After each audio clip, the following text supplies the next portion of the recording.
कि यूपीएससी केवल आपके बुकिस और स्टैटिक नॉलेज के बियॉन्ड वह आपके एप्लीकेशन बेस्ड अप्रोच को एनालिसिस कर रही है। एप्लीकेशन बेस्ड कैपेसिटी कैसी है कि उस कॉन्सेप्ट को आप कैसे अप्लाई कर सकते हो।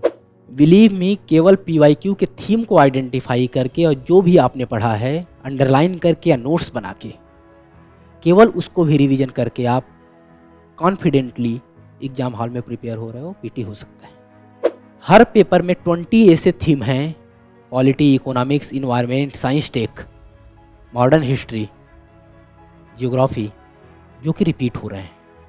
उस 20 थीम को सबसे पहले प्रिपेयर करो, उसको रिवीजन करो। यूपीएससी के सीसेट के पेपर को लो 10 साल के, और उनके कंप्रीहेंशन को देखो कि कंप्रीहेंशन किस वे में लैंग्वेज को मोल्ड कर रहा है। और जो यूपीएससी का ऑफिशियल आंसर की हो उसके साथ देखो कि वो किस आंसर को सही कर रहा है। कि अपने अप्रोच को इस वे में रीओरिएंट करो जहाँ पे आपको जो आपको क्वेश्चन नहीं आ रहा है उसके लिए थोड़ा टाइम मिल जाए, आपको बॉडी पार्ट को एड्रेस करने के लिए टाइम मिल जाए। इंटू और कंक्लूजन में आप अपने टाइम को बचा सकते हो। और मैं यह मान के चल रहा था कि मैं कोचिंग स्टडी का मटेरियल बना रहा हूँ, इतना स्टैंडर्ड मुझे अपने आंसर में दिखाना है। टाइम लगे तो चलेगा मेरे लिए, लेकिन मैं कोचिंग इंस्टीट्यूट जिस तरह मॉडल आंसर प्रोवाइड करते हैं, अगर उस तरह मैं खुद लिखूं तो मैं एक बेटर रिजल्ट दे सकता हूं।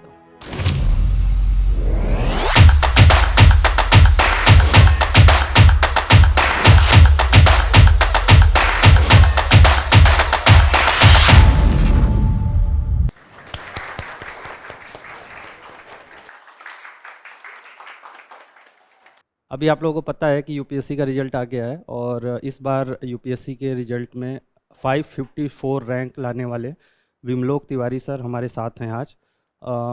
विमलोक तिवारी सर का मैं ब्रीफ में एक इंट्रो दे देता हूँ। Basically विमलोक sir Deoria district Uttar Pradesh के रहने वाले हैं, और इनका जो एजुकेशन है, बेसिक एजुकेशन जो है इनका गोरखपुर से हुआ है। इसके बाद इन्होंने इलाहाबाद यूनिवर्सिटी से ग्रेजुएशन किया है, और उसके बाद उन्होंने मास्टर्स जो है पॉलिटिकल साइंस में किया है। पॉलिटिकल साइंस में मास्टर करने के बाद इन्होंने दिल्ली यूनिवर्सिटी से एमफिल और पीएचडी किया है डिपार्टमेंट ऑफ अफ्रीकन स्टडीज़ में। अभी वर्तमान में सर जो हैं कॉलेज में असिस्टेंट प्रोफेसर भी हैं, ठीक है। और सर का जो ऑप्शनल है वो PSIR है। अशोक सर को मैं आग्रह करूंगा, अशोक सर जो है प्लांट दे के सम्मानित करेंगे विमलोक सर को।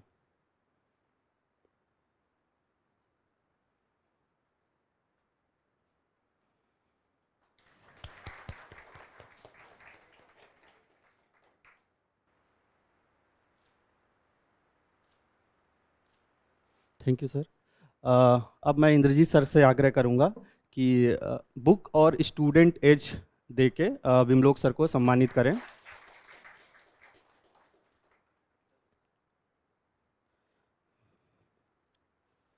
अब मैं विमलोक सर से आग्रह करूंगा कि वो स्टूडेंट्स को जो है, आप लोगों को जो है गाइड करें, कैसे जो है आप लोगों को अपनी जो जर्नी है उसमें कैसे आप विमलोक सर हेल्प कर सकते हैं।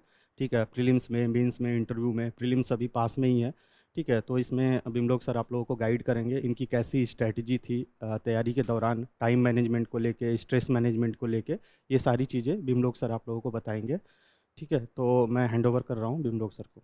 Good evening to all of you. सबसे पहले तो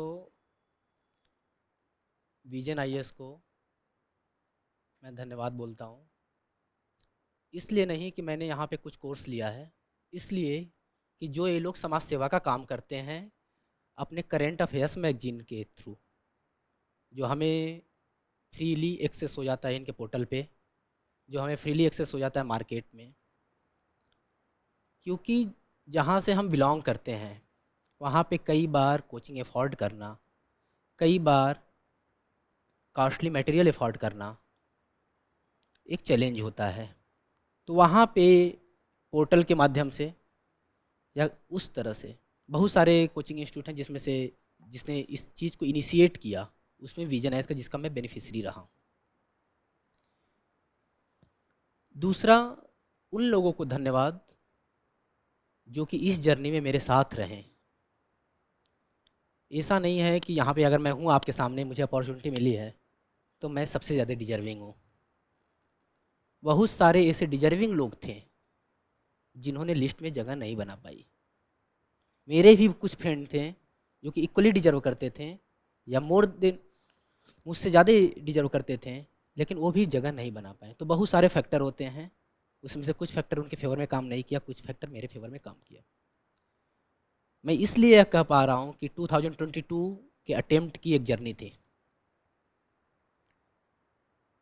ये मेरा लास्ट अटेम्प्ट है, 6th अटेम्प्ट। मैं पहले अपने बारे में बता दूँ, ये मेरा 6th अटेम्प्ट है, 5th मेंस है,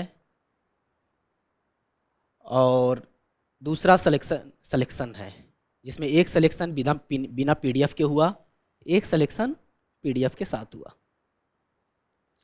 एक केस था Vimlok Tiwari versus union of India. उस केस का एक पार्टी जो विमलोक तिवारी है, वो यही विमलोक तिवारी था जो 23 में आया केस। एक्चुअली मैं अटेम्प्ट देता हूँ प्री मेंस इंटरव्यू, मुझे लगता है फाइनल रिजल्ट में मेरा नाम नहीं आता है। मुझे लगता है मेरे साइड से, जिस तरह हम लोगों को बार बार रियलाइज़ होता है एग्ज़ाम में कि हमारे साइड से कुछ गलतियाँ होंगी, देखते हैं, फिर से कोशिश करेंगे, फिर लड़ेंगे। जब रिज़ल्ट आता है तो मैं देखता हूँ कि मेरे साइड से कोशिश की गई थी, उसका रिजल्ट आया था, मेरा कट ऑफ से 27 मार्क्स एबव था। Due to some technical error जो सर्टिफिकेट में इशू था, मेरे कैंडिडेचर को एज सच एक्सेप्ट नहीं किया जाता है। फिर मैं यूपीएससी के अगेंस्ट, क्योंकि मैं एक टीचर भी हूँ पॉलिटिकल साइंस का, वो भी जो फंडामेंटल राइट्स पढ़ाता है, और उस समय मैं मिरांडा हाउस में लेक्चरर था पॉलिटिकल साइंस का। तो मुझे याद आया आर्टिकल 32 भी तो कुछ कहता है कि हम अपने राइट्स के लिए सुप्रीम कोर्ट डायरेक्ट जा सकते हैं। तो मैं सुप्रीम कोर्ट गया। 6 मंथ की केस था। यूपीएससी ने सभी केसेस को क्लब किया और फर्क on the basis of common ground relief not granted, relief नहीं मिला, और मेरी जो जर्नी थी, जो अचीवमेंट था, वो इनविजिबल ही रह गया। इसलिए मैं महसूस कर पाता हूँ कि जो भी सेलेक्ट नहीं हो पाए किसी भी रीजन से, वो भी इक्वली डिजर्विंग थे। तो एक रिक्वेस्ट है आप लोगों से, मैं तो अब उस पूरे जोन, उस रेस से बाहर हो गया हूँ, लेकिन जब भी आपको कोई एक ऐसे एस्पिरेंट से सजेशन लो तो ये मत कहना ये तो हारा हुआ है, ये क्या बताएगा, इसका तो खुद क्वालिफाई नहीं हुआ, ये क्या बताएगा। उनके बेसिस पे, उनके बिहाफ पे मैं कह रहा हूँ, एक रिक्वेस्ट।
यूपीएससी की प्रिपरेशन मैंने 2019 में शुरू की।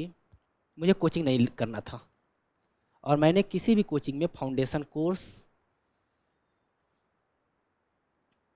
में एडमिशन नहीं लिया। किसी भी कोचिंग को मैंने पेमेंट नहीं किया फाउंडेशन कोर्स के लिए। सबसे पहले मैं इलाहाबाद से दिल्ली आता हूँ, और मुझे रियलाइज होता है, एक अर्तिका शुक्ला मैम थी, वो उस समय सेलेक्ट हुई थी। तो उन्होंने बताया था कि टेस्ट सीरीज़ के थ्रू आप बहुत सारे पोर्शन को कवर कर सकते हो। तो मैंने 15,000 के आसपास का विजन का टेस्ट सीरीज लिया था। यही रीज़न है कि मैं टॉपर स्टॉक में सबसे पहले विजन आया हूँ सर। तो विजन का टेस्ट सीरीज लिया था, और मैं करोल बाग में टेस्ट देता था। करोल बाग सेंटर था, उसके हर डिस्कशन में मैं पार्टिसिपेट करता था। जो उसमें बताए गए होते इसेंशियल रीडिंग, एडिशनल रीडिंग, उसको पढ़ता था। उसको मैं अपने कोर्स सिलेबस के रूप में प्रिपेयर करता था।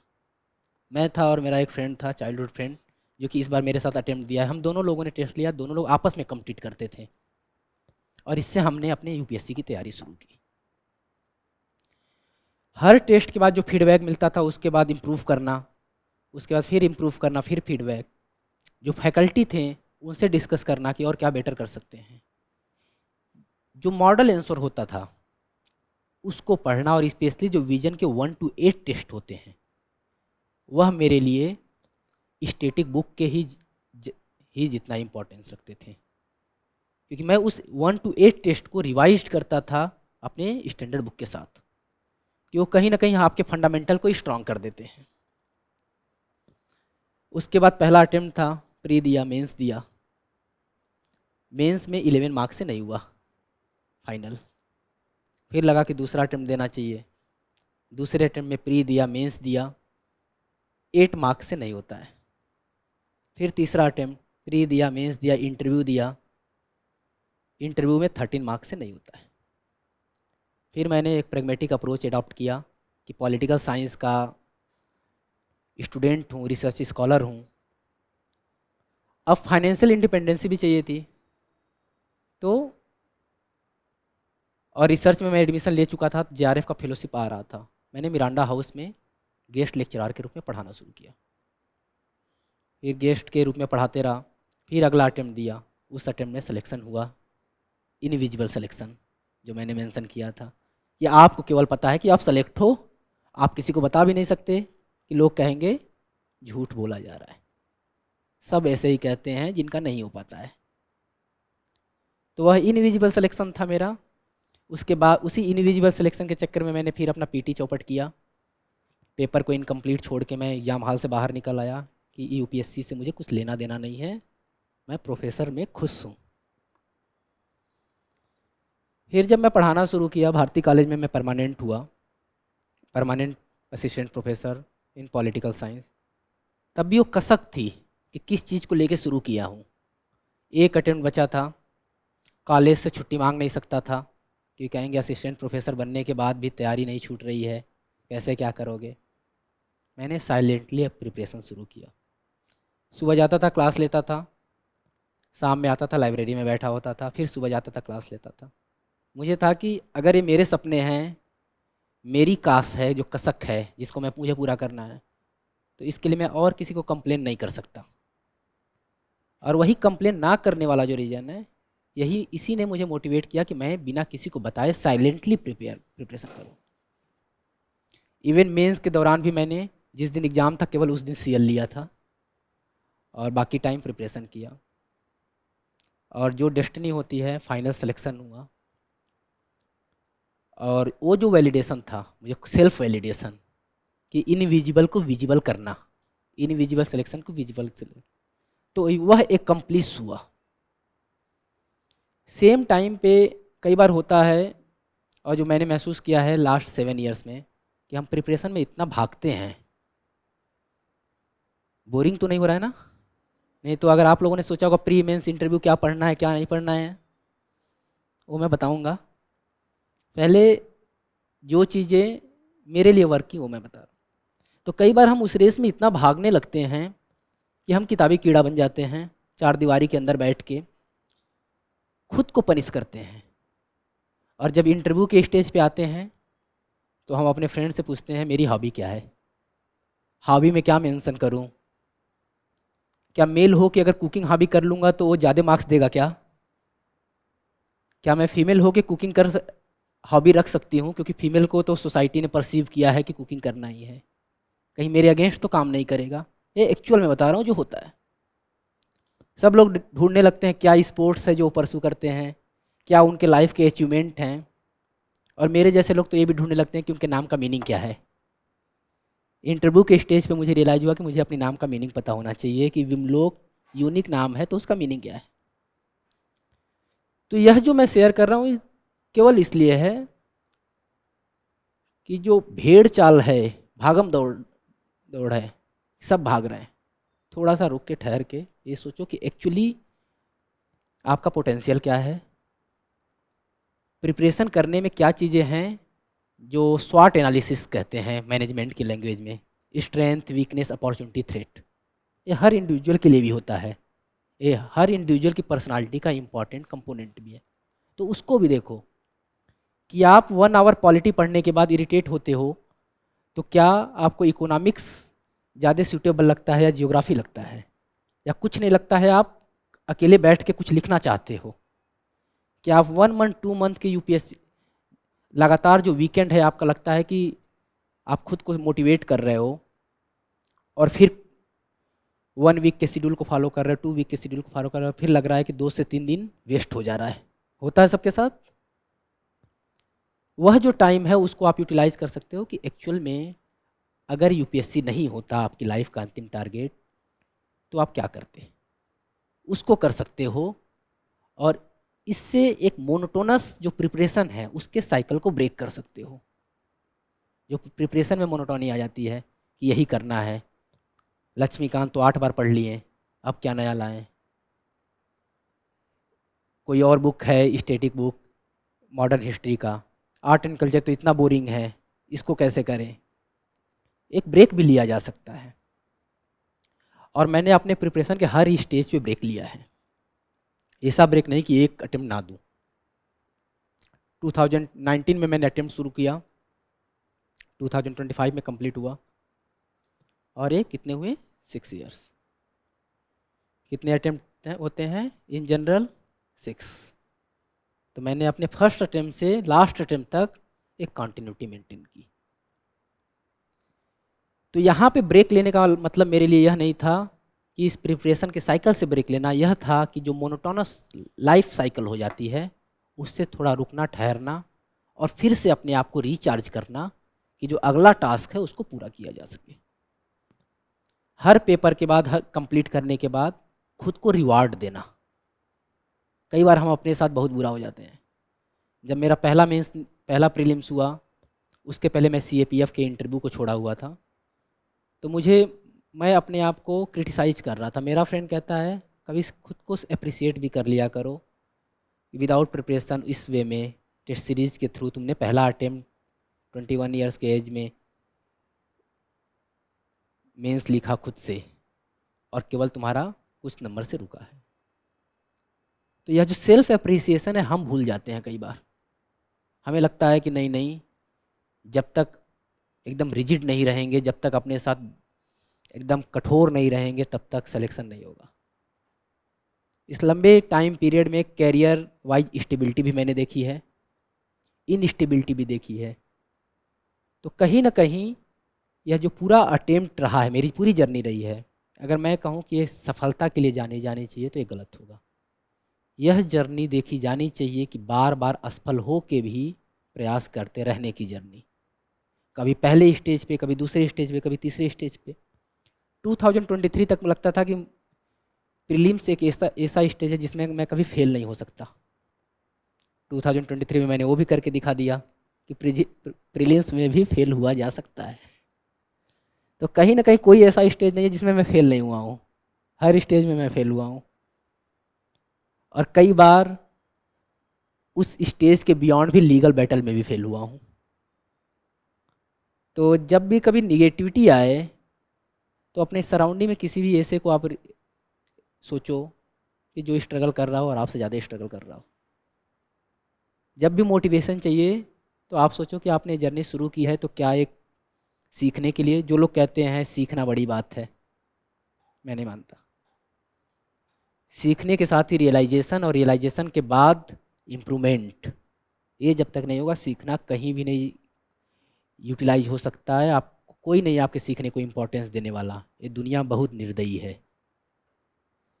उनको चाहिए एविडेंस, आउटकम, रिजल्ट, कि आप क्या उनके सामने दे रहे हो कंक्रीट, जिसको वो मेटलिस्टिक वे में देख सकते हैं।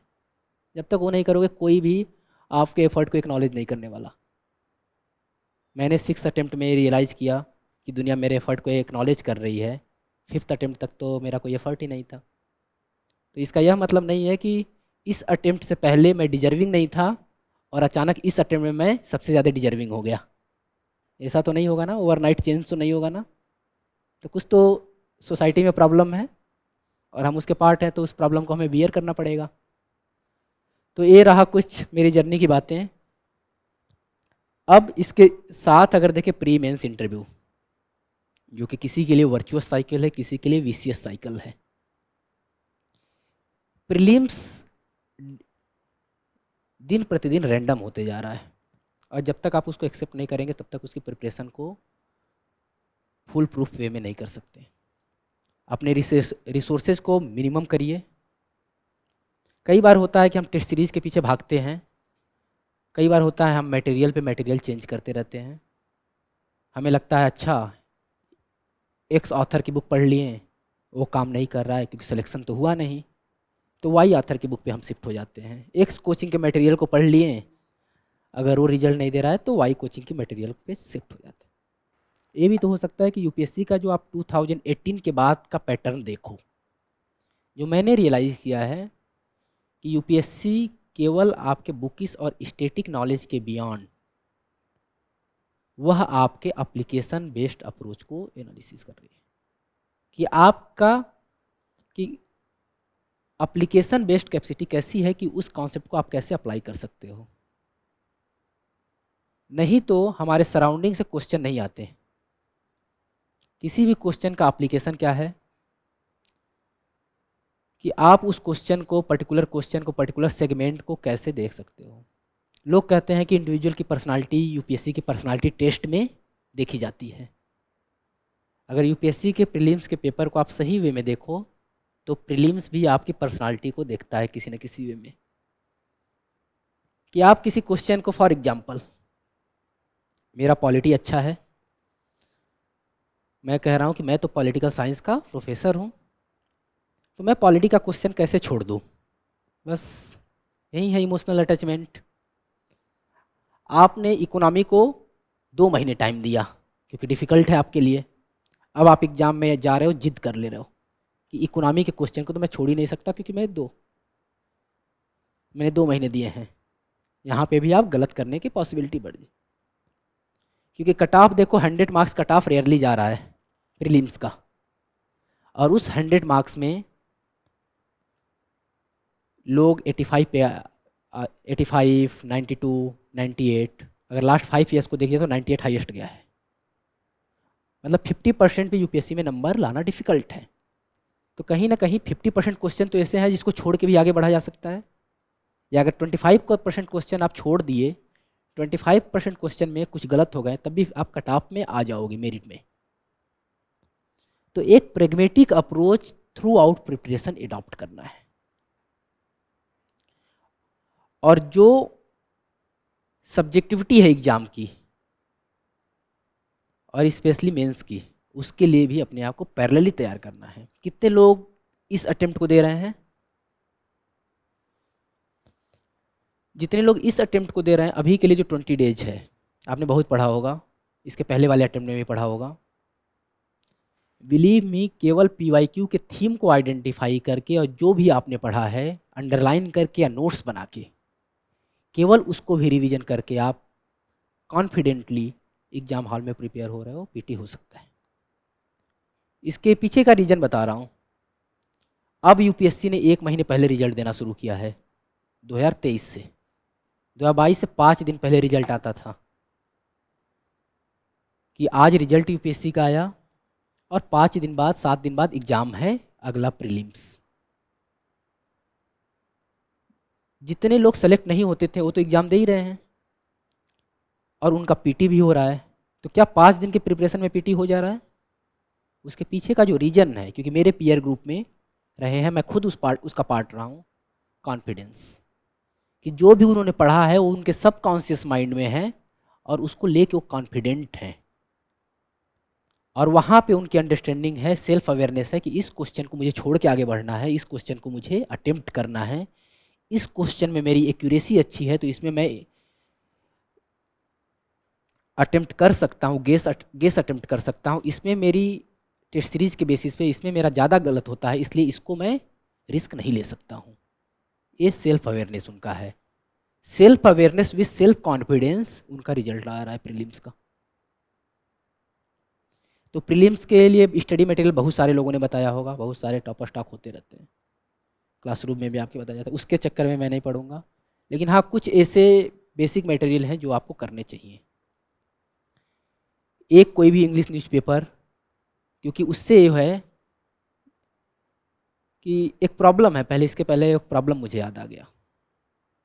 हिंदी मीडियम की प्रॉब्लम जो है, जो मैंने फेस किया है आसपास, हमें लगता है कि हमारा कंपटीशन हिंदी मीडियम वालों से है, लेकिन यूपीएससी हिंदी मीडियम वालों को तो कोई रिजर्वेशन देती नहीं कि विद इन कैटेगरी आप फाइट करोगे, जो टॉप के होंगे वो हो जाएंगे। फाइनल लिस्ट तो हिंदी इंग्लिश के साथ बनती है ना। तो कुछ चीज़ों को हम कम्प्लीटली इग्नोर कैसे कर देते हैं कि अच्छा ये तो हमें इंग्लिश आती नहीं तो हम इंग्लिश कभी सीखेंगे नहीं, या अगर हमने हिंदी चूज किया है तो हम हर चीज़ हिंदी में ही पढ़ेंगे। थोड़ा सा इसको लेके आपको एक बार इंट्रोस्पेक्शन करने की ज़रूरत है। हम सबको, पूरे यहाँ जो हैं उनको भी, जो नहीं हैं उनको भी, अगर आप इंट्रोस्पेक्ट करेंगे तब आपको रियलाइज होगा कि हम कहीं ना कहीं गलत अप्रोच को अडॉप्ट कर रहे हैं।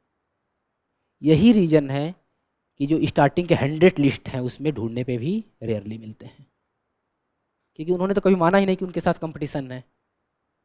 उन्होंने सोचा हमारी आपस में जितने लोग क्लासरूम में बैठे हैं उन्हीं के साथ कंपटीशन है, और वो उन्हीं से अच्छा परफॉर्म करते हैं और लिस्ट में कहीं ना कहीं आ जाते हैं। तो कहीं ना कहीं आप इस चीज़ को रियलाइज़ करिए कि जितने भी एस्पायरेंट कम्युनिटी है सबके साथ आपकी कंपटीशन है, और जितनी चीज़ें पॉसिबल करना है करना वो सब करिए। यह लड़ाई है, सर्वाइवल ऑफ द फिटेस्ट। जो जितना इस प्रिपरेशन को लेके फिट होगा वही सर्वाइव कर पाएगा इस जर्नी में।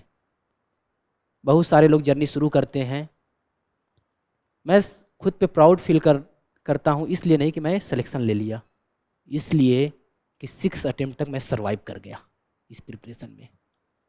मेरे साथ बहुत सारे मेरे फ्रेंड, कॉलेज फ्रेंड शुरू किए थे preparation, first attempt, second attempt, third attempt छोड़ के चले गए। लेकिन इसमें भी एक रियलिस्टिक अप्रोच होना चाहिए कि पैरेलली आपका पर्सनालिटी ग्रोथ और पर्सनल ग्रोथ क्या कितना हो रहा है।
तो प्रीलिम्स को फुल प्रूफ तैयारी करने के लिए सबसे ज़रूरी है कि आप अपने रिसोर्सेज को लिमिटेड रखिए, रिवाइज करिए जिससे निगेटिव मार्क्स के चांसेस कम हो जाएं।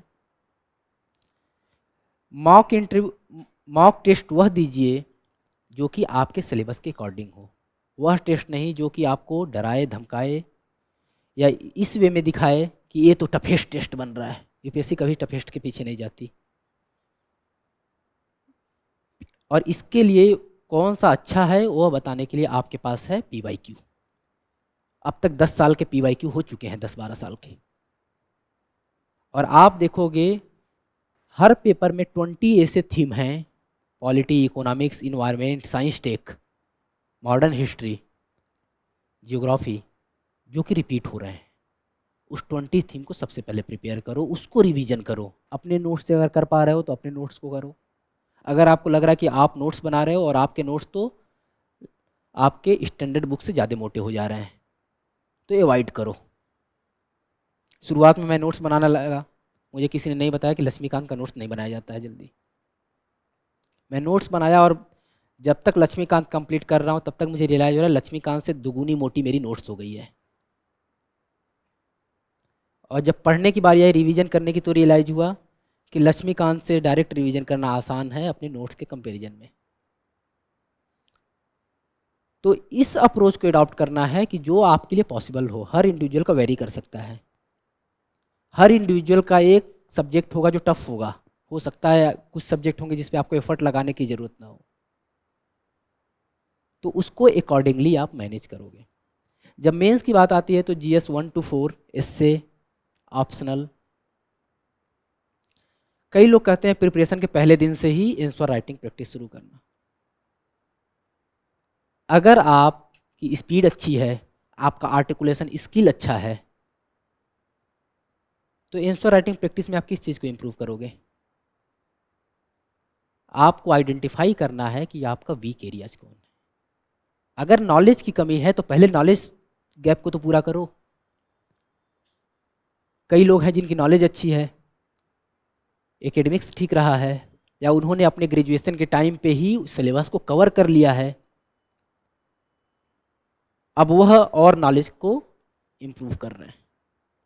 उनके लिए तो बेस्ट पॉसिबल होगा ना कि वो जो उनके पास नॉलेज है उसको आर्टिकुलेट करके देखें, उसको लिख के देखें कि उनके लिए क्या सूटेबल है। तो यह आपको आइडेंटिफाई करना है कि क्या आपके लिए वर्क करेगा, क्या नहीं करेगा। फॉर एग्जाम्पल GS में एक पेपर 3 है, उसमें इतने सब्जेक्ट मिला दिए गए हैं कि वो कॉम्प्लेक्स है, और कई बार हिंदी मीडियम के रिजल्ट उससे खराब कम आते हैं, उसमें बहुत कम नंबर आते हैं। अब आप उसके नोट्स को मैक्सिमम, उसके नोट्स जो है वो करेंट बेस्ड हैं, तो जो आप करेंट की तैयारी कर रहे हो वह तो उसको सब्सटेंटिएट कर रहा है।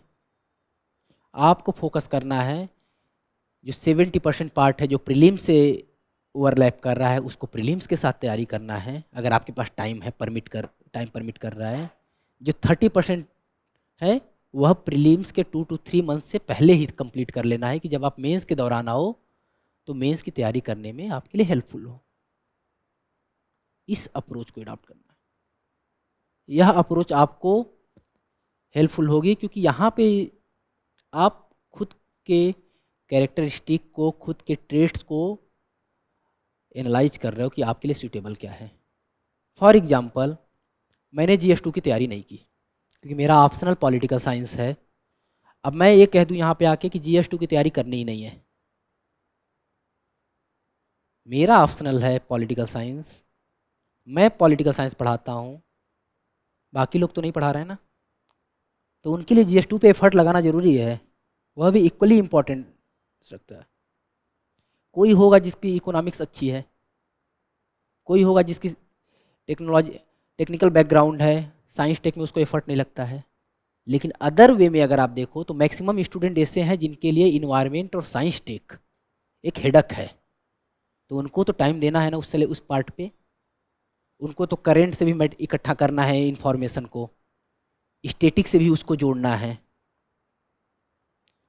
तो सबसे पहले जो सिलेबस की बात होती है, PYQ की बात होती है, तो उसमें यही रोल प्ले करता है कि आप पैरेलली यह देखो कि इस एरियाज को मैं कर लूँगी, इस एरियाज पे मैं 30% एफर्ट लगाऊंगी, इस एरियाज पे 50% एफर्ट लगाऊंगी, इसको मुझे सेपरेटली एक्स्ट्रा टाइम देना है।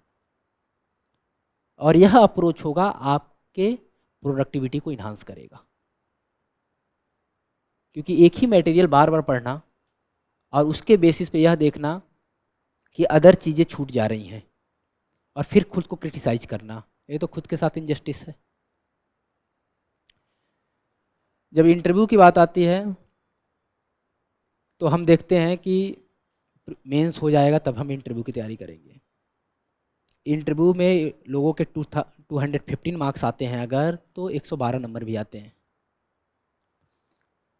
आज ही मैं देख रहा था, एक कोई स्टूडेंट था इस बार का, उसका अंडर 10 रैंक था, और एक स्टूडेंट था जिसका 500 समथिंग रैंक था।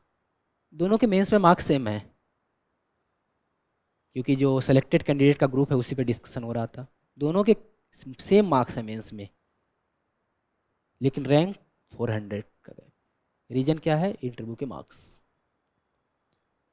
तो कहीं ना कहीं आप अपनी पर्सनालिटी को जिस वे में देखते हो, कोई इंट्रोवर्ट होगा, कोई एक्सट्रोवर्ट होगा, कोई एम्बीवर्ट होगा, आप देखो ना कि आपको एक्सप्रेस करना है चीज़ों को। वहाँ पे कुछ ऐसी क्वालिटी है, क्रिटिकल थिंकिंग है, जो आप पढ़े हो उसको एक्सप्रेस करना है। और वह प्रिपरेशन मेंस के बाद शुरू नहीं होती, वह थ्रू आउट प्रिपरेशन चलती रहती है। जिस हॉबी को आप मेंशन करना चाहते हो उस हॉबी को परसू करो, जिस स्पोर्ट्स को आप मेंशन करना चाहते हो उसको परसू करो। कहने का कुल तात्पर्य यह है कि जो भी आप करो उसको अलग अलग पार्ट में मत देखो, उसको एक यूपीएससी प्रिपरेशन की। मैंने सुना अपने कॉलेज में कुछ स्टूडेंट बात कर रहे थे, मुझे तो पहले प्रीलिम्स निकालना है, फिर मैं मेंस की तैयारी कर लूँगी, क्योंकि मैं भारती कॉलेज से बिलोंग करता हूँ, तो और वहाँ की धैर्य सोसाइटी है उसका कन्वेनर हूँ, तो वहाँ पे भी बच्चों को गाइड करता हूँ। अब वहाँ के बच्चे डिस्कस कर रहे थे कि प्रीलिम्स पहले निकालना है, अगर कुछ एक दो स्टूडेंट थे, तो प्रीलिम्स निकालने का मतलब ये थोड़ी है कि आपने यूपीएससी क्वालिफाई कर लिया, या मेंस निकालने का मतलब ये नहीं है कि यूपीएससी क्वालिफाई कर लिया। आपको तो पूरा एग्ज़ाम के बाद फाइनल पीडीएफ में जगह मिलनी है। तो आप एक एग्ज़ाम के एक स्टेज को ही क्यों अपना टारगेट बना रहे हो और उसमें अपनी पूरी एनर्जी लगा दे रहे हो कि प्रीलिम्स ही? या उनके लिए सही है जिनका प्रीलिम्स ही नहीं हो पा रहा है और उनको लग रहा है कि वो मेंस की प्रिपरेशन अच्छी की है, और वह फर्स्ट सेकंड अटेम्प्ट के बाद रियलाइज होता है। लेकिन इनिशियल डेज में आप कलेक्टिवली इस वे में प्रिपरेशन करो कि एग्ज़ाम की होलिस्टिक प्रिपरेशन हो सके। और मैं ऑनेस्टी से कह रहा हूँ कि अगर आप होलिस्टिकली इस एग्ज़ाम के सिलेबस को देखोगे तो 60% सिलेबस ऐसे हैं जो प्री और मेंस के कॉमन हैं। जो 40% सिलेबस है उसमें कुछ सब्जेक्ट ऐसे हैं जो कि केवल मेंस के हैं, और 10% ऐसे हैं जो कि केवल प्रीलिम्स के हैं। उस पर अलग से फोकस करने की ज़रूरत है। जब प्रीलिम्स की आप 60% तैयारी कर लोगे, फिर मेंस पे आओगे तो केवल उस प्रीलिम्स के सिलेबस का रिवीजन करना होगा, और आप अपने ऑप्शनल पे, आप अपने एस्से पे, आप इथिक्स पेपर 4 पे पूरा ध्यान दे सकते। तो यह तीनों स्टेज की मेरी स्ट्रेटजी रही है कि किस तरह से मैंने अलग अलग पेपर को देखा, अलग अलग पेपर को पार्ट में देखा। अब आपके साइड से Q&A में अगर आपके जो भी डाउट्स हों, स्पेसिफिक डाउट, उसको मैं बता सकता हूँ। जी,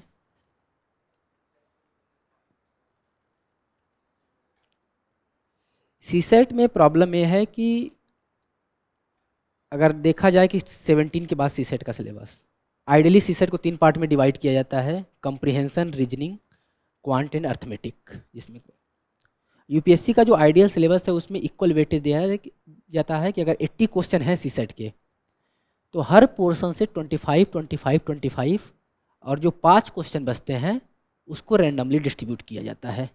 कभी रीजनिंग 30 हो जाएगा, 28 हो जाएगा, कभी जो मैथ है, क्वांट है, वह बढ़ जाएगा, कभी कंप्रिहेंसिव।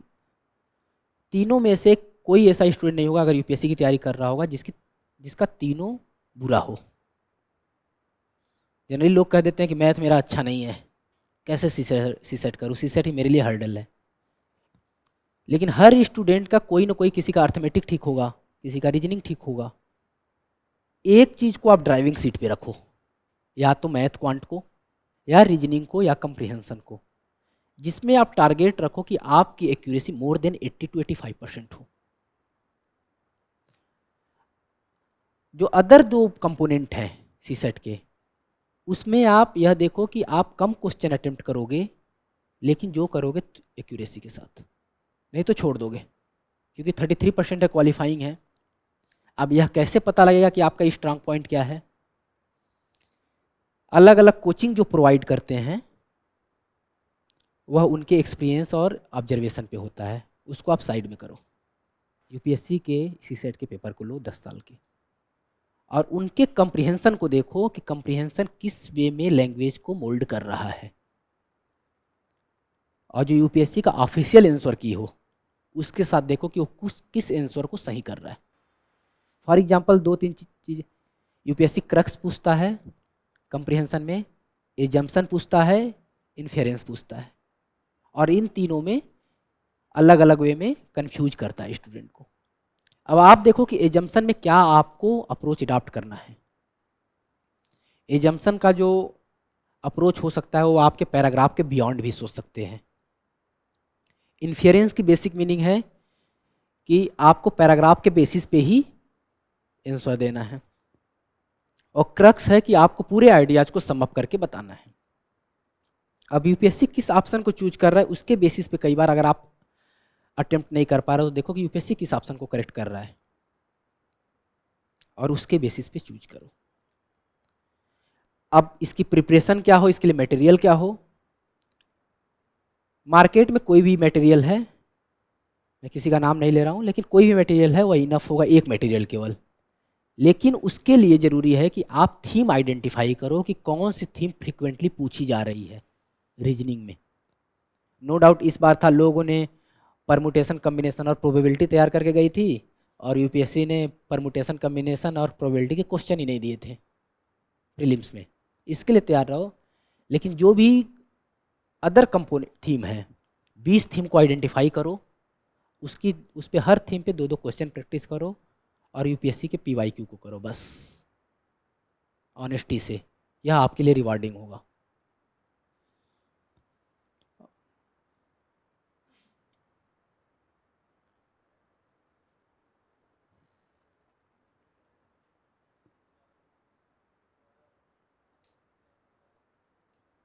अगर हिंदी में करो तो दैनिक जागरण का राष्ट्रीय संस्करण जो है उसके दो पेज को केवल रेफर करो, 2 पेज से ज़्यादा नहीं, वो वेस्ट ऑफ टाइम है।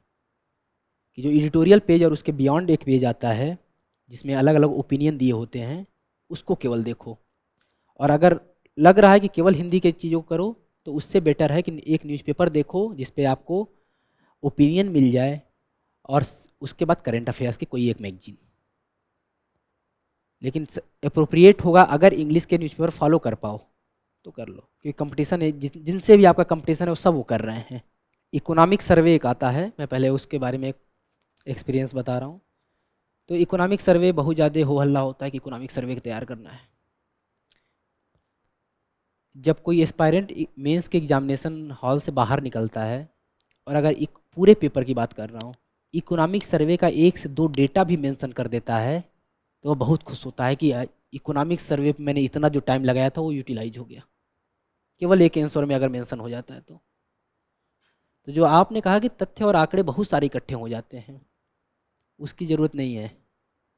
जो भी हर आंसर या हर आंसर के जो अलग अलग पॉइंट हैं उसको सब्सटेंटिएट करने के लिए एक ही आंकड़ा इनफ है।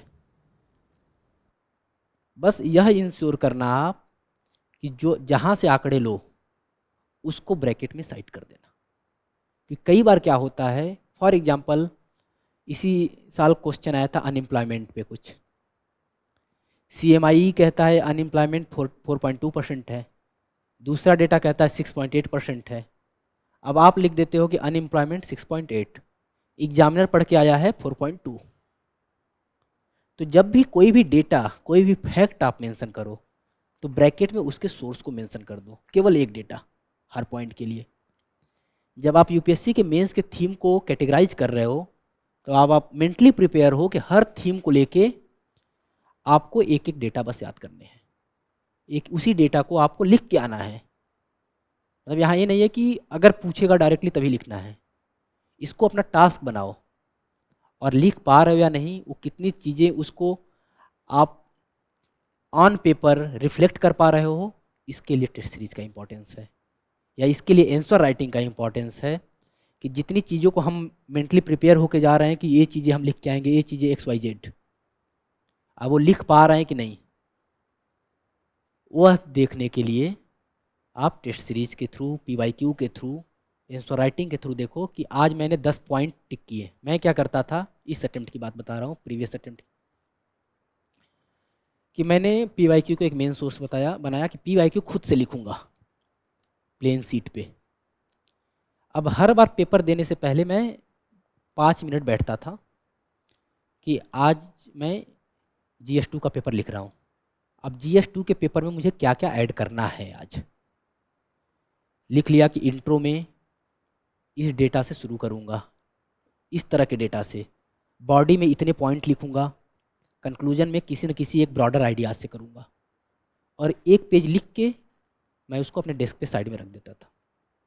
अब टेस्ट सीरीज जब दे के आता था या जब मैं आंसर राइटिंग करने के बाद उठता था, तब ऐसा नहीं है कि टेस्ट सीरीज साइड में रख दूँ, हो गया टेस्ट लिख लिया, ये बहुत बड़ा टास्क कंप्लीट हुआ, अब नहीं कुछ करना। मैं सबसे पहले हाफ एन आवर देता था कि जो मैंने लिखा है उसमें जो 5 मिनट पहले मैंने किया था कि ये मुझे ऐड करना है, उस पर कितनी चीज़ों को मैंने कर पाया हूँ, उसको टिक मार्क करता था। अच्छा, पॉइंट 1 मैंने लिख दिया है इस क्वेश्चन में, टिक। पॉइंट 2 मैंने लिख दिया है, टिक। और इससे मुझे रियलाइज हुआ कि 4 to 5 टेस्ट के बाद मुझे एफर्ट नहीं लगाना पड़ रहा है जो मेरे माइंड में है उसको लिखने में, मैं लिख पा रहा हूँ। तो इस अप्रोच के साथ आप मिनिमम फैक्ट के साथ भी अपने आंसर को इफ़ेक्टिव बना सकते हैं। तो इस अप्रोच को अडॉप्ट करो, ये हेल्पफुल होगा। और किसी को ऑप्शनल क्या है आपका? अच्छा, पॉलिटिकल साइंस, इंटरनेशनल रिलेशन।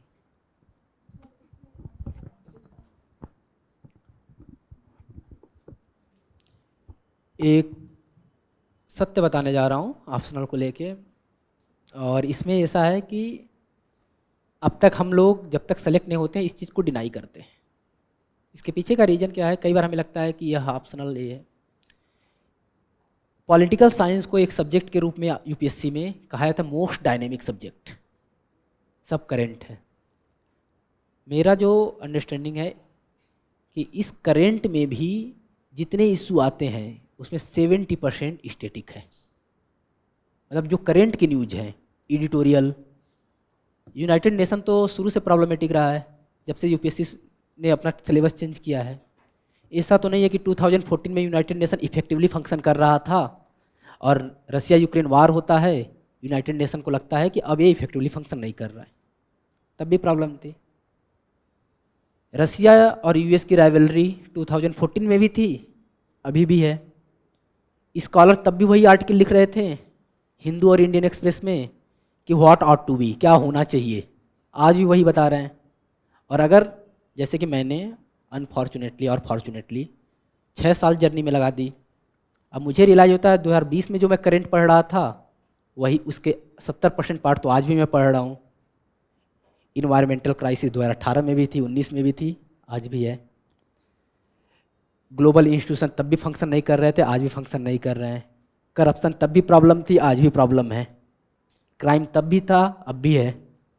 तो जिस चीज़ को हम कई बार करेंट कह के देखते हैं कि इसको हमने बहुत ज़्यादा एफर्ट लगाने की ज़रूरत है, वो एक्चुअल में एज सच करेंट नहीं, वो स्टैटिक के पार्ट बन जाते हैं। मेरा पॉलिटिकल साइंस को लेके जो अप्रोच था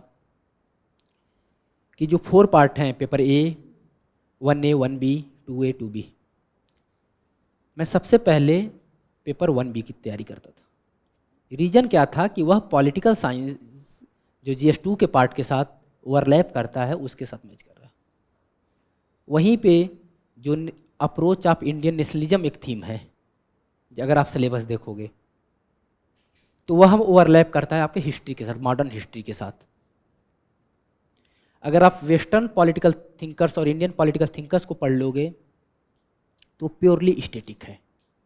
उसके बाद उसको केवल आपको रिवाइज करना है, ऐड ऑन नहीं करना है। ऐड ऑन क्या कर सकते हो कि जब भी आप कहीं रिवोल्यूशन देखो या कोई प्रॉब्लम देखो तो स्टैटिक से उस आइडिया को साइट कर दो करेंट से। फॉर एग्जाम्पल, आपने देखा अरिस्टोटल की थ्योरी ऑफ रिवोल्यूशन। अब आप देख रहे हो कि हांगकांग, थाईलैंड में रिवॉल्ट हो रहा है, सिविल वार हो रहा है, वहाँ पे उस रिवोल्यूशन को एग्जाम्पल लिख सकते हो कि अरिस्टोटल के जो आइडियाज़ हैं, अरस्तू के जो आइडियाज़ हैं, वो इस तरह से इसको मैनेज करने की बात करते हैं।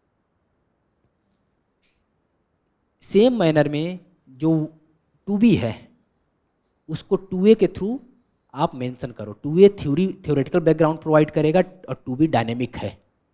तो जब डायनेमिक का क्वेश्चन आए तो आपका एफर्ट होना चाहिए कि उसके लिए थ्योरेटिकल फाउंडेशन इस्टेब्लिश करो।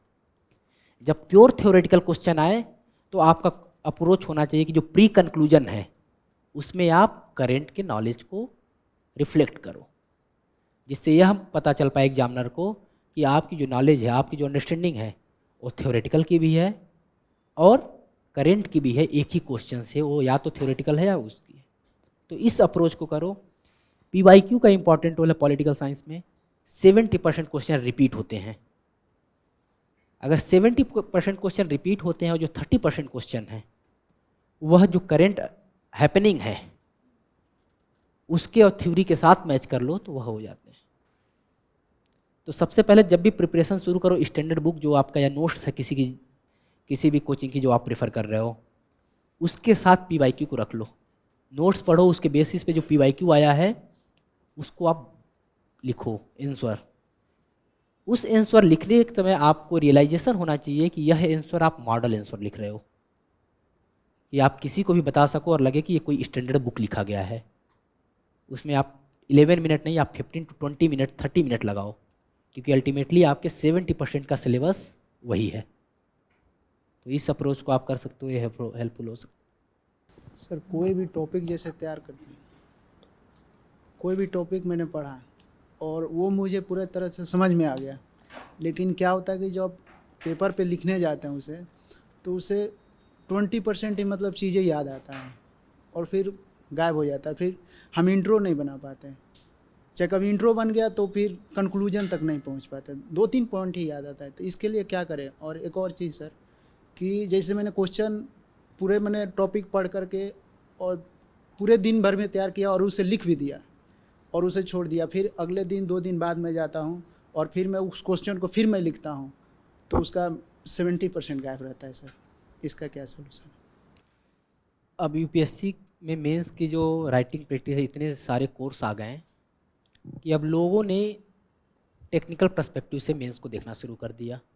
कई एस्पायरेंट क्या करते हैं कि इंट्रो और कंक्लूजन रेडी करते हैं, क्योंकि यूपीएससी का जो प्रीलिम्स है वह उसका सिलेबस छोटा है लेकिन बहुत ज़्यादा गहरा है। मेंस जो है उसका सिलेबस बहुत ज़्यादा ब्रॉडर है लेकिन सेलो है। तो आपके लिए मेंस के सिलेबस को जब आप डिकोड करें तो आपके लिए यह पॉसिबल है कि जो मेजर थीम है उस पर कुछ इंट्रो और कंक्लूजन आप प्रिपेयर रखो। इससे यह होगा कि जो आप टाइम बचाओगे उसको आप अपनी बॉडी में रिकॉल करने में भी दे पाओगे। क्योंकि जब यूपीएससी में के एग्ज़ाम हॉल में आंसर लिखते हो तो हम लोग आपस में मजाक में बातें करते हैं, या तो सोचोगे या लिखोगे, दोनों चीज़ों पैरेलल प्रोसेसिंग नहीं होता है। या तो आप सोच पाओगे या लिख पाओगे। तो आप लिख पाओ, इसके लिए है कि सोचने वाला काम थोड़ा सा कम हो जाए, और उसके लिए यह है कि आप इंट्रो और कंक्लूजन को पहले से रेडीमेड तैयार किए रहो। उसको करेंट ओरिएंटेड भी करके कर सकते हो और नॉर्मली भी कर सकते हो, कि जो भी किसी थिंकर्स के थ्रू, किसी डेटा के थ्रू रेडीमेड। जो कंक्लूजन है वो फ्यूचरिस्टिक होना चाहिए। फॉर एग्जांपल, और एक नए तरीके हैं जो इवॉल्व हो रहे हैं कि गवर्नमेंट के बहुत सारे स्कीम हैं, बहुत सारे स्लोगन हैं। फॉर एग्जांपल, इकोनॉमिक्स में जब डेवलपमेंट के क्वेश्चन आ रहे थे तो इस बार के मैक्सिमम एस्पायरेंट ने क्या किया कि it will be helpful to achieve the goal of विकसित भारत या इंडिया एट द रेट 2047। इतना मेंशन करके आप कंक्लूजन को दिखा रहे हो कि यह जो इनिशिएटिव लिया जा रहा है वह किस पर्टिकुलर गोल के लिए ओरिएंटेड है। जब इंट्रोडक्शन आप लिख रहे हो तो कोई भी थ्योरीज है, फॉर एग्जांपल कोई भी थीम है अर्बन डेवलपमेंट, तो यूएनएफपीए का डेटा है कि इंडिया में 2035 तक अर्बन पॉपुलेशन इतनी होगी, उसको साइट करो। फिर उस अर्बन पॉपुलेशन के बढ़ने के जो प्रॉब्लम है उसको पॉइंट में आप बताओ, और कंक्लूजन में कोई कमेटी है उसके रिकमेंडेशन को दे दो। फॉर एग्जांपल, मॉन्टेक सिंह अहुलवालिया का आर्गूमेंट कि अर्बन सिटीज़ को अगर रीडेवलप नहीं किया गया जाएगा तो ये नए तरह के माइग्रेंट और स्लम जैसे क्राइसिस को प्रमोट करेगा। आप उनका नाम मेंशन करके कर सकते हो। या नीति आयोग के रिपोर्ट में यह बताया गया है कि यह जो अर्बन पॉपुलेशन की समस्या है उसको मैनेज करने के लिए यह रणनीति हो सकती है, 3P प्लानिंग, प्रिपरेशन और कोई और। तो इस वे में आप तैयारी कर सकते हो कि अपने अप्रोच को इस वे में रीओरिएंट करो जहाँ पे आपको जो आपको क्वेश्चन नहीं आ रहा है उसके लिए थोड़ा टाइम मिल जाए, आपको बॉडी पार्ट को एड्रेस करने के लिए टाइम मिल जाए, इंटू और कंक्लूजन में आप अपने टाइम को बचा सकते हो। और जो भूल जा रहा है, जो 30% पॉइंट याद रहता है, सबके साथ ऐसा होता है, 30% 40% रिवीजन इसके लिए इम्पोर्टेंट है। वीकली बेसिस पे रिवीजन, वीकली बेसिस पे रिवीजन के बाद कई बार होता है कि अगर एक कॉन्सेप्ट को हम महीने में 4 बार रिवाइज कर लिए, क्योंकि वीकली बेसिस पे कर रहे हो तो 4 बार रिवीजन हो जाएगा, तब आपको लग रहा है कि एक कॉन्सेप्ट आपको पता नहीं है, तो यह आपका भ्रम है, आपके सब कॉन्शियस माइंड में वो कॉन्सेप्ट आ गया है। जब भी डिस्कशन, जब भी राइटिंग करना होगा वो लिख लोगे, आप रिफ्लेक्ट कर लोगे आंसर शीट पे, लेकिन उसके लिए आपको 3 to 4 टाइम्स रिवीजन करना पड़ेगा। तो इस अप्रोच को करो, ये मेरे लिए हेल्पफुल रहा है। मेरा ऑप्शनल PSIR ही है। मैं आपसे ये पूछना चाहती हूँ कि आपने किस तरीके से ओवरऑल PSIR पढ़ने के बाद उसको कैसे कंक्लूड किया, और मतलब किस तरीके से कंसाइज थे ताकि आंसर राइटिंग थोड़ी इजीली कर जा सके। PSIR मैंने पहले मार्केट से नोट्स, मैंने कहीं कोचिंग नहीं ली PSIR की, और मैंने इस अटेम्प्ट में पहली बार PSIR का टेस्ट सीरीज लिया। उसके पहले मैं PSIR का टेस्ट सीरीज भी नहीं लेता था। PYQ को लेके और खुद से लिखना, पहले मैंने मार्केट से नोट्स लिया, उस नोट्स के बेसिस पे अपनी अंडरस्टैंडिंग डेवलप की कि हर कॉन्सेप्ट, जितने भी सिलेबस में कॉन्सेप्ट हैं, सिलेबस के प्रिंट आउट को लेके आप जो first point, second point, third point उसको ढूंढो नोट्स में, और उसको मैंने प्रिपेयर किया। जब फर्स्ट रीडिंग हो गई पूरे सिलेबस की, सेकेंड रीडिंग के लिए मैंने क्या किया कि जो क्वेश्चन PYQ में आए हैं उसको थीम वाइज कैटेगराइज किया, जो कि बेसिकली मैंने नहीं, मेरे फ्रेंड ने करके मुझे रेडीमेड प्रोवाइड कर दिया। तो जो वह रेडीमेड कैटेगराइजेशन था theme wise, for example western political thought, उस पर कितने कितने क्वेश्चन आए हैं, फिर मैंने उसी क्वेश्चन का आंसर लिखा स्टैंडर्ड नोट से कि इसको मैं अपने लैंग्वेज में कैसे लिख सकता हूँ। अब जितने अलग अलग जगह पे टॉपर्स ने सजेस्ट किया था, टेलीग्राम ग्रुप के थ्रू बताया था कि कंक्लूजन ऐसे होना चाहिए, इंट्रो ये होना चाहिए, बॉडी ये होना चाहिए, यहाँ पे इस थिंकर को साइट करना चाहिए, उससे सीखते हुए मैंने अपने आंसर को कॉन्स्टेंटली इम्प्रूव किया। और मैं यह मान के चल रहा था कि मैं कोचिंग स्टडी का मटेरियल बना रहा हूँ, इतना स्टैंडर्ड मुझे अपने आंसर में दिखाना है, टाइम लगे तो चलेगा मेरे लिए, लेकिन मैं कोचिंग इंस्टीट्यूट जिस तरह मॉडल आंसर प्रोवाइड करते हैं, अगर उस तरह मैं खुद लिखूं तो मैं एक बेटर रिजल्ट दे सकता हूं। तो हर पार्ट पे आप ऐसे अगर कर रहे हो तो 70% आपका PYQ के थ्रू सिलेबस कवर होगा, जो कि आपकी स्टैंडर्ड बुक को भी रिवाइज करा देगा। इस अटेम्प्ट में जो एक्स्ट्रा मैंने किया था कि जो मैं बच्चों को पढ़ाता हूँ रीडिंग DU में, उसी रीडिंग के कुछ आर्गूमेंट को मैंने इनकॉर्पोरेट किया था अपने नोट्स में, अलग अलग थिंकर्स के।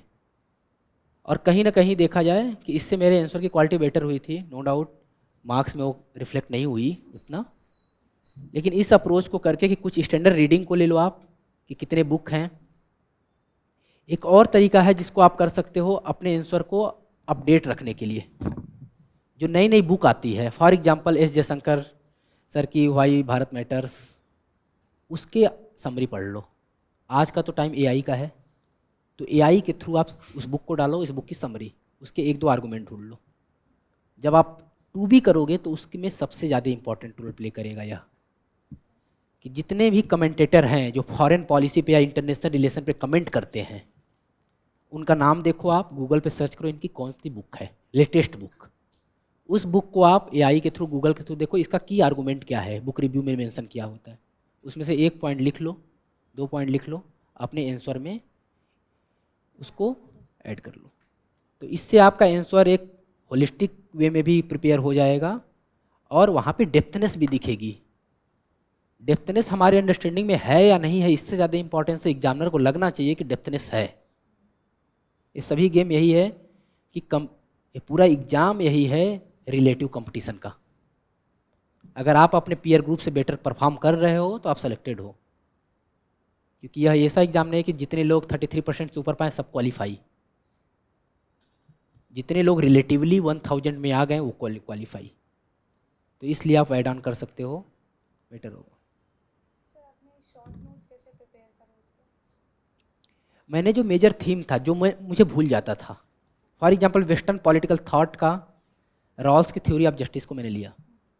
अब मैंने हाफ पेज में यह लिखा कि रॉल्स, फिर लिख दिया veil of ignorance, reflective equilibrium, original position, Barry Buzan, ये नाम मेंशन कर दिया कि वो नाम जैसे मैं पढ़ा मुझे याद आ जा रहा है कि रॉल्स में मुझे क्या क्या साइट करना है। हॉब्स का नाम मेंशन किया, मुझे याद आ गया कि हॉब्स की बुक जो 1 to 2 बुक हैं उसका नाम क्या है, हॉब्स का टाइम पीरियड क्या है, हॉब्स को क्रिटिसाइज कौन करता है, सबाइन, और एक जो थिंकर है वो याद। केवल हाफ पेज में आप हर थिंकर्स के बारे में की टर्म नोट कर लो, उसको 4 बार याद कर लोगे, आपको उसके पीछे की स्टोरी पता रहेगी, अपने आप आंसर लिख लोगे। और जो आप लिख रहे हो की टर्म्स उसी को एग्जाम में अंडरलाइन करके भी आना है, वही हेल्पफुल होगा। और किसी का कोई डाउट? GS4 के लिए मैंने कोई बुक रेफर नहीं किया, मैंने मार्केट से नोट्स लिए, किसी भी एक कोचिंग का नोट्स ले लो, लेकिन वह नोट्स ऐसा हो जो कि GS4 के सिलेबस के हर पॉइंट को एड्रेस करे। और उसमें जो एग्जाम्पल हैं, एक बेटर इंडिया आता है, वेबसाइट है, और भी बहुत सारे ट्विटर हैंडल हैं जो कि बताते हैं कि कौन अपने फील्ड में बेटर कर रहा है, कौन ब्यूरोक्रेट है जो बेटर कर रहा है। जो लाइव एग्जाम्पल है जिसको हम देख सकते हैं कि इथिकल और मोरल डोमेन में बेटर वे में एग्जाम्पल दिखाया, लीडरशिप पोजीशन के लिए आप उनके नाम रख लो। बेसिकली क्या होता है कि एथिक्स में और एस्से में, दोनों में मैक्सिमम स्टूडेंट को याद आता है महात्मा गांधी, नेल्सन मंडेला, और जब एग्जामिनर कॉपी को देखता है, क्योंकि मैंने कोचिंग इंस्टीट्यूट के साथ काम किया है और मेंस की कॉपी मैंने इवेल्यूएट की है, तो 70% स्टूडेंट उनके किसी न किसी एस्से में महात्मा गांधी और नेल्सन मंडेला का एग्जाम्पल है। थोड़ा सा आगे बढ़ते हैं तो विवेकानंद, और थोड़ा सा आगे बढ़ते हैं तो APJ अब्दुल कलाम का एग्जाम्पल आ जाता है। और वही बार बार रिपीट हो रहा है। आप कुछ एग्जाम्पल अपने सराउंडिंग से देखो जो कि एक्चुअल में उनकी स्टोरी आपके पास हो, उसको साइट कर सको। बहुत सारे न्यूज़ चैनल्स भी अलग अलग अपने ट्विटर हैंडल के थ्रू उनको दिखाते हैं। जैसे बेटर इंडिया मैंने कहा ट्विटर हैंडल है, वो बताता है कि कौन अपने फील्ड में कितना बेटर कर रहा है। इथिक्स के हर सिलेबस के की पॉइंट पे honesty, integrity, compassion, empathy, sympathy, सब पे आपको ये मिल जाएगा एग्जाम्पल। उस एग्जाम्पल को, उसके बेसिक डिफिनीशन आप गूगल के थ्रू भी कर सकते हो, किसी कोचिंग के नोट्स के थ्रू भी कर सकते हो, और उस एग्जाम्पल को वैलिडेट करने के लिए, उस कॉन्सेप्ट को वैलिडेट करने के लिए 1 से 2 एग्जाम्पल यह अडॉप्ट करो। अगर आपका नॉलेज डोमेन, जो नॉलेज कंपोनेंट है वह प्रिपेयर है, तो टेस्ट सीरीज आप अपने प्रिपरेशन के शुरुआत में ही कर सकते हो। अगर वह नहीं है तो एक बार सिलेबस पूरा होते ही आप टेस्ट सीरीज कर लो। अगर आपकी स्पीड और आर्टिकुलेशन अच्छा है तो टेस्ट सीरीज उतना इंपॉर्टेंस रोल नहीं प्ले करेगा जितना कि आपका रिवीजन। अगर आपका आर्टिकुलेशन और राइटिंग स्पीड खराब है, स्ट्रक्चरिंग खराब है, तब आपको उस पर फोकस करना चाहिए। आप आइडेंटिफाई करो, 1 से 2 पेपर लिख के PYQ ही लिख लो कि आप किस चीज़ में वीक हो, किस चीज़ में कौन सी चीज़ आपकी स्ट्रेंथ है। अगर लग रहा है कि आपको आते हुए कॉन्सेप्ट को भी आप एक्सप्रेस नहीं कर पा रहे हो, आर्टिकुलेट नहीं कर पा रहे हो, अगर आर्टिकुलेट कर ले तो स्ट्रक्चर्ड मैनर में नहीं कर पा रहे हो, तब आप टेस्ट सीरीज के थ्रू इस चीज़ को कर लो। अगर आप वह कर पा रहे हो तब अपने वैल्यू एडिशन पे ध्यान दो।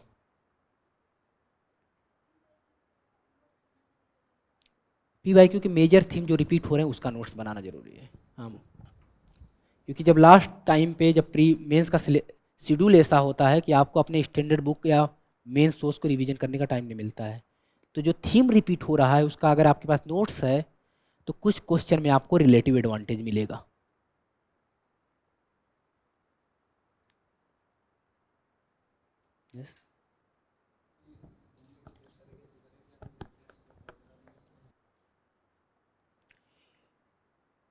इकोनॉमिक्स को जो मैंने किया कि पहले ही दिन से कि जो न्यूज़पेपर के इकोनॉमिक सेक्शन के आर्टिकल न्यूज आते थे, एक उसको मैंने बनाया पार्ट, एक करेंट अफेयर्स, उसको आप अगर करके और करेंट से जोड़ देते हो तो इकोनॉमिक्स के लिए मोर देन इनफ है। जैसे कि करेंट अफेयर्स में लास्ट टाइम पे आप देखते हो कि डिफरेंट कोचिंग जैसे कि विजन PT 365 मेन 365 लाता है, तो वहाँ पे उसको स्टैंडर्ड बुक के साथ आप इकोनॉमिक्स का जो कंपाइलेशन है इकोनॉमिक्स का, उसको स्टैंडर्ड बुक के साथ तैयार कर लो, वह मोर देन इनफ है। और PYQ के थीम को देख लो।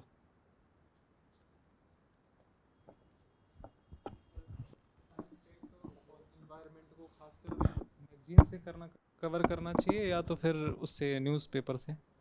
मैं सजेस्ट करूंगा कि मैगजीन, क्योंकि न्यूज़पेपर बहुत स्कैटर्ड वे में अलग अलग जगह प्रोवाइड करता है, उसके बारे में हमारे पास लिमिटेड नॉलेज भी होती है। गूगल करने जाते हैं, एक कॉन्सेप्ट को पढ़ने में हम हाफ एन आवर लगाते हैं। कहीं पे हमें दिखा लायन टेल मकाओ, हम गए सर्च किए, फिर हमें लगा कि अच्छा इस तरह होती है, इस तरह होता है, रेड पांडा ऐसे होता है, और उस पर टाइम देते हुए हाफ एन आवर में हमें पता चलता है कि रेड पांडा कहाँ पाया जाता है, क्या है। उस पर UPSC क्वेश्चन ही नहीं पूछेगी। करेंट अफेयर्स आपको एक जगह जो भी करेंट में इकोनॉमिक, इन्वायरमेंट और साइंस टेक रिलेटेड न्यूज हैं जो इंपॉर्टेंस है, वह रख देती है।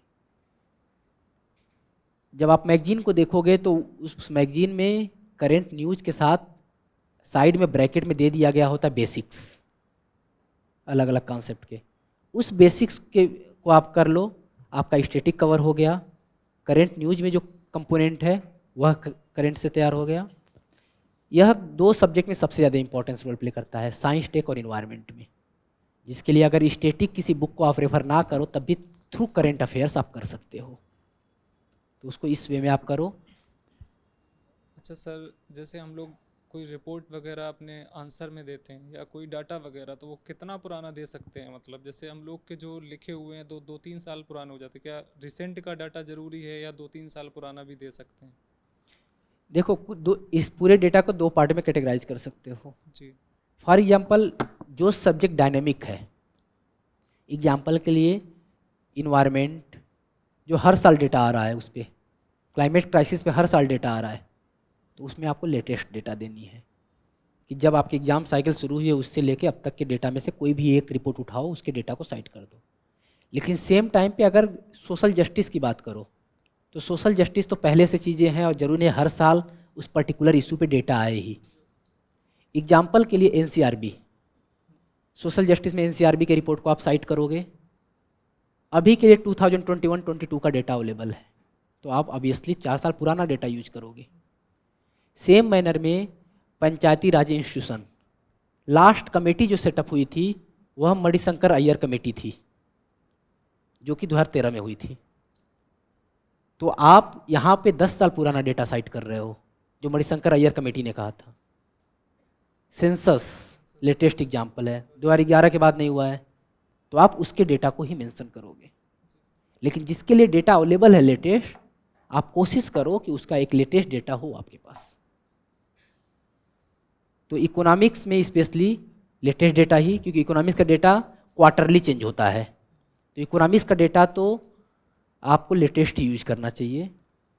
पॉलिटी में पुराना डेटा चल जाएगा, सोसाइटी के सोशल जस्टिस और सोसाइटी वाले कंपोनेंट में पुराने डेटा चल जाएंगे, लेकिन इकोनॉमिक्स में इन्वायरमेंट के कुछ इशू में लेटेस्ट डेटा आप यूज करो।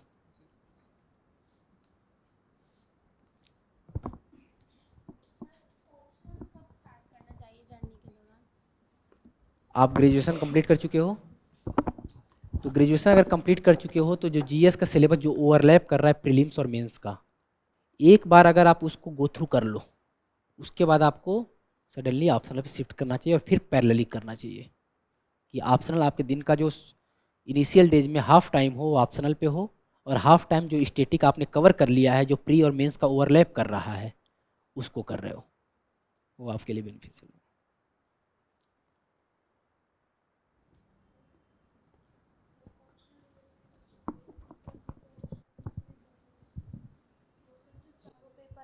सर जैसे कंपैरेटिव पॉलिटिक्स है तो सर वो थोड़ा हार्ड लगता है, तो उसे कैसे कवर करें? और सर जो पार्ट 4 है IR और इंडियन फॉरेन पॉलिसी, सर उसके लिए कितना करंट अफेयर्स और कैसे ऐड करें? और सर आपके नोट्स, और सर आपने पूरा कैसे कैसे तैयार किया ऑप्शनल को? इसमें सबसे पहले मैं बताना चाहूँगा, जब आपकी जर्नी बहुत लंबी होती है तो आपको पता नहीं होता कि कौन सी चीज़ें आपके लिए एग्जैक्टली वर्क की कई बार। और नोट्स में भी आप अलग अलग पार्ट को इनकॉर्पोरेट करते रहते हो, अलग अलग चीज़ें आपके लिए बेनिफिट करती हैं, बेनिफिशियल होती हैं। तो इस वे में अगर देखा जाए कि जो मेरे रिसोर्स रहे हैं पहले दिन से लास्ट दिन तक, एक पर्टिकुलर कोचिंग के मटेरियल ही रहे हैं जिसको मैंने फॉलो किया। उसके ऊपर मैंने, क्योंकि मैं थोड़ा सा लेजी इंडिविजुअल हूँ, तो मुझे अलग से नोट्स बनाने में बड़ी दिक्कतें होती थी कि अरे यहाँ तो लिखा ही हुआ है, इसको मैं साइड में क्यों लिखूँ। तो मैंने क्या किया कि जो नोट्स हैं जो मैंने मार्केट से लिया, उसी की साइड में बीच में एक एक पेज लगा के मैं नोट्स बनाना शुरू कर दिया कि इसको पढ़ने के बाद जो मुझे समझ में आ रहा है इसको मैं लिख ले रहा हूँ, या इसको पढ़ के जो मुझे नए आइडियाज़ आ रहे हैं इसको मैं साइड में लिख ले रहा हूँ, वही मेरे नोट्स हो गए। तो नोट्स मेकिंग के लिए तो मैंने अलग से कुछ नहीं किया पूरे अटैम्प्ट में, अपने 6th अटैम्प्ट में। लेकिन जो रिसोर्सेज हैं किसी भी मार्केट में, क्योंकि पॉलिटिकल साइंस में अगर आप स्टैंडर्ड बुक के पीछे जाओ तो वेस्टर्न पॉलिटिकल थाट पे एक बुक, इंडियन पॉलिटिकल थाट पे एक बुक, आईजीपी पे एक बुक, आइडियोलॉजी पे एक बुक, थ्योरी पे एक बुक, आपके पास 10 to अप्रॉक्सीमेटली 10 बुक हो जाएंगे, 8 to 10 बुक। तो इसको थोड़ा सा अवॉइड करो। आप प्रिफ़र करो कि किसी भी जो पहले से बने हुए नोट्स हैं, कोचिंग इंस्टीट्यूट जो मार्केट में आ जाते हैं, अगर कोचिंग नहीं कर रहे हो तब की बात है, अगर कोचिंग कर रहे हो तो जो कोचिंग के नोट्स आपको मिल रहे हैं, जो आप बना रहे हो, वह इनफ हैं इनिशियली। अगर आप कोचिंग नहीं कर रहे हो तो मार्केट से कोई भी एक नोट्स, और उसको पढ़ने के बाद जो आपकी अंडरस्टैंडिंग है, जो से पर्टिकुलर इशू पे जो आप करेंट के चीज़ें पढ़ रहे हो, उसको ऐड ऑन करो।